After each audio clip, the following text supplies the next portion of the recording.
Hello everyone, welcome to my YouTube channel. আজকে আমি syllogism বা ন্যায় অনুমান সম্বন্ধে বলবো। আমরা অনুমানকে প্রথমে দুভাগে ভাগ করা হয় জেনেছি, এক অবরোহ অনুমান, দুই আরোহ অনুমান। অবরোহ অনুমানের সিদ্ধান্ত আশ্রয় বাক্য অপেক্ষা কম ব্যাপক হবে, অর্থাৎ সিদ্ধান্ত কখনোই যুক্তিবাক্য থেকে বেশি ব্যাপক হবে না। আর আরোহ অনুমানের সিদ্ধান্ত আশ্রয় বাক্য থেকে সবসময় বেশি ব্যাপক হবে। আমি আগের ভিডিওতে সমস্ত কিছু এগুলো বলে দিচ্ছি। আজকে সিলোজিজম সম্বন্ধে বলতে গেলে আবার শুরু থেকে এগুলো জানার জন্য আমি আবার রিপিট করছি। অবরোহ অনুমানকে দুভাগে ভাগ করা হয়, অমাধ্যম অনুমান বা মিডিয়েট ইনফারেন্স, মাধ্যম অনুমান বা মিডিয়েট ইনফারেন্স। অমাধ্যম অনুমান বা ইমিডিয়েট ইনফারেন্স হচ্ছে যে অবরোহ অনুমানে একটি মাত্র যুক্তিবাক্য থেকে সিদ্ধান্তে উপনীত হওয়া যায় তাকে অমাধ্যম অনুমান বা ইমিডিয়েট ইনফারেন্স বলে। এই অমাধ্যম অনুমানের মধ্যে আমি দেখিয়েছি আবর্তন বা কনভার্সন, ব্যবর্তন বা অবভার্সন, বিরোধ অনুমান বা ইনফারেন্স বাই অপোজিশন, সময় বিবর্তন বা কন্ট্রাপোজিশন ইত্যাদি। আর মাধ্যম অনুমান হলো এক প্রকার অবরোহ অনুমান, যেখানে একাধিক যুক্তিবাক্যকে আশ্রয় করে সিদ্ধান্ত প্রতিষ্ঠা করা হয়।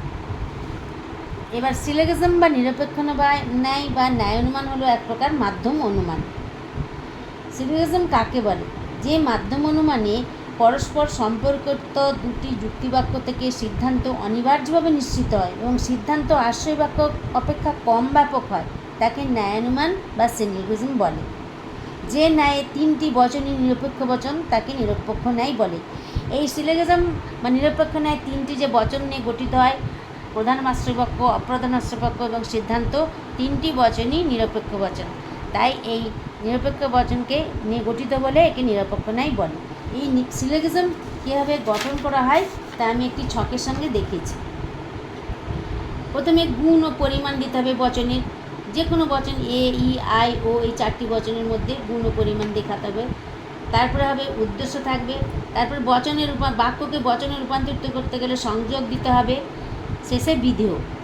তাহলে নিরপেক্ষ ন্যায় তিনটে বচন থাকবে, দুটো আশ্রয় বাক্য, শেষেটা সিদ্ধান্ত। দুটো আশ্রয় বাক্য এখানে সকল সৎ ব্যক্তি হয় পণ্ডিত, এটা হচ্ছে সাধ্য আশ্রয় বাক্য বা প্রধান আশ্রয় বাক্য। এখানে এম, সকল সৎ ব্যক্তি হচ্ছে এম, আর হয়টা সংযোগ, পণ্ডিত হচ্ছে পি।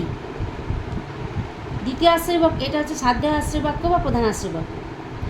আর পক্ষ আশ্রয় বাক্য বা অপ্রধান আশ্রয় বাক্য, সকল সুখী ব্যক্তি হয় সৎ ব্যক্তি, আর এটা হচ্ছে সিদ্ধান্ত, অতএব সকল সুখী ব্যক্তি হয় পণ্ডিত। তিনটেই এ বচন। উপরিক্ত ছকটিতে দেখা যাচ্ছে যে প্রতিটি নিরপেক্ষ ন্যায় দুটি আশ্রয় বাক্য ও একটি সিদ্ধান্ত, নিরপেক্ষ ন্যায় দুটি আশ্রয় বাক্য ও একটি সিদ্ধান্ত থাকবে।